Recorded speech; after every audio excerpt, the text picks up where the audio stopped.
Plaintiff Yvette James says the defendant is her 19-year-old son, and he's out of control.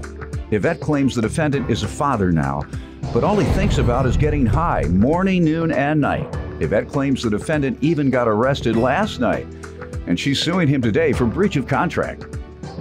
Defendant Eric Sorrell admits that he likes to smoke marijuana, but he says he does it because he likes the ideas it gives him, especially when it comes to rapping. Eric insists he was wrongfully arrested last night, and he's countersuing his mother for harassment. Start with you. Your Honor, this is my 19-year-old son, Eric. Basically, Eric's a good kid, but he's out of control.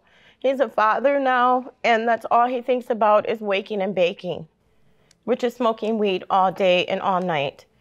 Eric lost his job. He doesn't go to school. How do you know he smokes all day and all night? His eyes were always closed, and then he smelled like weed, and then he's in slow motion and things like that. Every time you see him? Yes, Your Honor. Okay. Tell me anything else that indicates that he might have a problem. He's pulling scams to get money to buy weed. These Nigerian scams that are going on around right now to buy the weed. Wait, those are scams? Yeah, we hope you haven't put your money up. Yeah. All right, and let me just ask him, sir, what do you want to tell me about what your mom is saying? You're a weed head? Yes, very, very. I am a stoner, I admit that, yes. Why? I like smoking weed. I like the ideas it gives me, especially when I rap. All right. Especially my creativeness. A lot of people like drinking, but they're not drunks. Most people aren't alcoholics, but a lot of people like the way it feels when they have a drink. Yeah. You enjoy it, right? So why can't you just enjoy it in moderation? But what are you doing with your life? Let's get to that. Let's see how that's interrupting your progress and the success that you might otherwise achieve. What are you doing? About 2 weeks ago, I quit my part-time job just because I didn't have transportation out there. And like ever since then, I just been on the grind. Didn't have transportation to go to work, so you quit. Anything else? I have a high school diploma. No further training? Mm-mm. Why? I had a child and I just was focused on making money. No, the child stays with you? No, he stays with his mom now, actually. Well, ever since we broke up. And that stopped you from going to even the community college? Where do you stay? With your mom? No, With I who? was with her brother, my uncle. Okay, so you stay with someone else. Yeah. And you couldn't take the bus down to the community college? You say, okay, your ride is not there. Why couldn't you go to a training program in what city you live in? Milwaukee. They have a few there, and they have community colleges there, or universities. You can get financial aid enough to go. And so that's no excuse because you have a child. And you can work and go to school. Work during the day, go to community college at night, and get you a skill to afford to take care of that child. Where did you work? At this place called Davian's. Okay, what was your salary? $8.50. No, $9 was my final salary. An hour? Yeah. If you can't afford to live on your own with $9 an hour, it doesn't sound like you can afford to take care of a child. So you have to get an additional skill. There aren't any jobs for unskilled labor that pay you enough to afford a child in your own place and a family. So as you see, you're stuck. And if you smoke less weed, maybe you could think clearer and you could sacrifice more.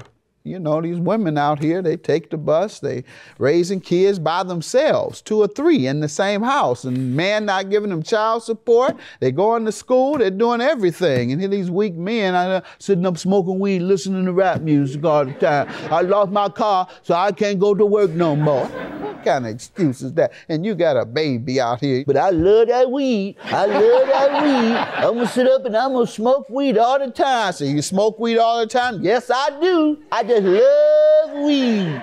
I love weed so much, I quit my job. I bet you quit it so you can smoke more weed during the day. Get yourself together, man. You seem to be more intelligent than that. I believe your mother raised you better than that. You got caught up in this culture of these weed heads and these rap singers. And I like rap, and some of the rap is productive, but you seem like you've gotten caught up on studio gangsters, the ones that ain't been out on the street. They talk all this stuff, and you run around here. You think it's a thug too, doesn't he?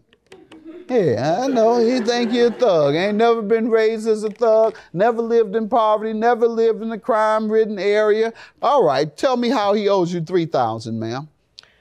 Eric and Tiara, his baby's mother, came to me. Or, Your Honor, let me back up and say something, please. I'm sorry. Before we got here last night, Eric was arrested in Chicago. I had to get him out of jail this morning. For what? Disorderly conduct and battery. And it's just hurting my heart. Battery against who? The police. He's walking around Chicago at 2 and 3 in the morning when he should have been at his hotel room. A 19-year-old. Why you get him out? I'd have understood if he didn't show up. Why you get him out? You know he's a weed head. He's not trying to do anything with his life. Your Honor, You should have let him stay there. Stay there and smoke and rap there. In the jail. In Chicago. Yeah. See how that worked out for him. Beating the police or hitting the police in Chicago and then go to jail. Young man, you want to comment on that before we get to this $3,000? About the arrest, like, I thought I was doing something right, and then I didn't even hit any cop. I didn't hit anybody. I was just too smooth for them. I evaded all of them. I evaded all of their trying to touch me for what? I didn't feel like I was wrong. Okay. he's pulling scams to get money to buy weed. These Nigerian scams that are going on around right now to buy the weed. Wait, those are scams? Yeah, we hope you haven't put your money up. Defendant Eric Sorrell is being sued by his mother, who claims Eric is so out of control that he even got arrested last night. Go ahead. I'm too smooth for Chicago. Yeah, you'll be smooth, all right. Yeah, they'll smooth you up, all right. You go to the jail in Chicago with yourself. Go ahead, let's get to this $3,000, ma'am. Back in April last year, I loaned Eric and his baby's mother $1,500. For what? They didn't have rent money.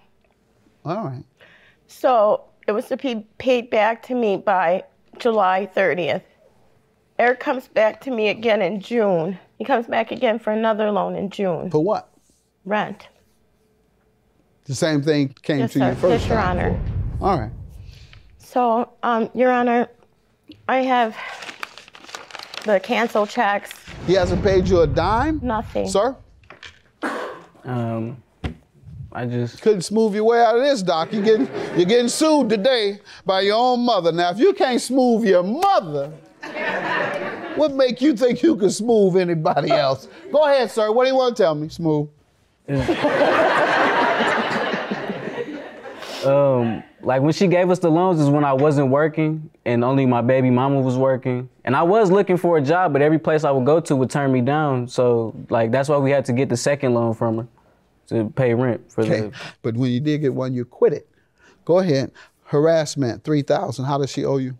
Because of all the phone calls and text messages at any time of the day, any time of the night, I'll be in bed, blown up with phone calls and texts. Eric, I need my money. Eric, I need my money. I want my money. And then she made a big scene at my dad's house in front of my other side of the family. Doing what? Oh, Eric owes me money and they owe me about $3,000. Did she lie? No. Okay. So she had a right to do it. You say when she would call, and when she calls, she's asking for her money, right? Yeah. That's called collections. All right. So, your judgment is granted, yours is dismissed. I hope you change your life. You're one of the young people that you're not ready. So I'm not going to sit here and beg you to change. You'll change when you're ready, I promise you. Have a good day. Judgment for the plaintiff. I love you. I just want things to work out better for you. I love you too, Mom.